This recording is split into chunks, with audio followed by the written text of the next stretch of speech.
Toronto, mystery has shrouded the unexplained deaths of an enormously wealthy Canadian couple, who gave away much of their fortune from a generic drug business.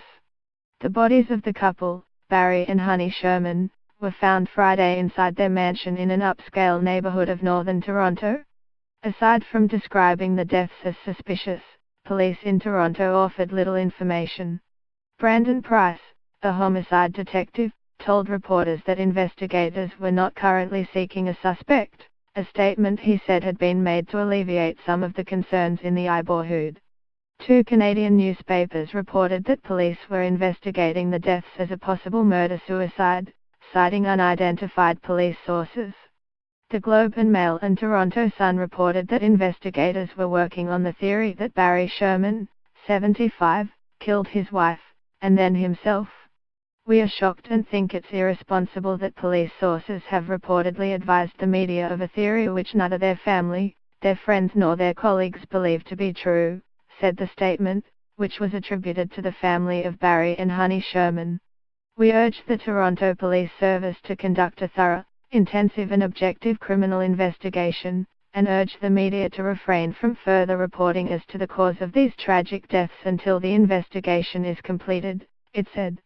Emergency workers were summoned shortly before noon Friday to the couple's mansion in response to a 911 call, which Canadian news outlets said had been placed by a real estate agent. The Shermans had recently listed the property for sale at nearly 7 million Canadian dollars, or about $5.4 million. Apotex, the company Barry Sherman founded, confirmed the couple's identity in a statement. Barry Sherman, 75, was chairman of the drug maker. Sherman used litigation and pressure on governments to open up the market for generic drugs, turning Apotex into a business with annual sales of more than 2 billion Canadian dollars. Canadian Business magazine estimated his personal wealth at 4.7 billion Canadian dollars. He also was embroiled in a long-running legal dispute with a group of his cousins, who sought about $1 billion in a lawsuit brought in 2006. The complaint, which was based on Barry Sherman's relationship with an uncle in an earlier drug company, was finally rejected in September by the Ontario Superior Court of Justice.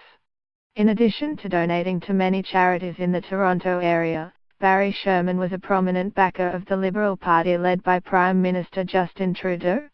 Toronto Mayor John Tory said in statement he was shocked and heartbroken to learn of the deaths, noting that the couple had made extensive contributions to the city. Toronto police are investigating, and I hope that investigation will be able to provide answers for all of us who are mourning this tremendous loss, Tory said. This year, Karen Shepherd, the federal lobbying commissioner, said she was investigating the propriety of Barry Sherman's hosting of a Liberal Party fundraiser in 2015 that featured Trudeau, who was not yet Prime Minister. Because Sherman was registered as a lobbyist at the time, some political opponents and a political ethics group charged that the event violated federal lobbying rules.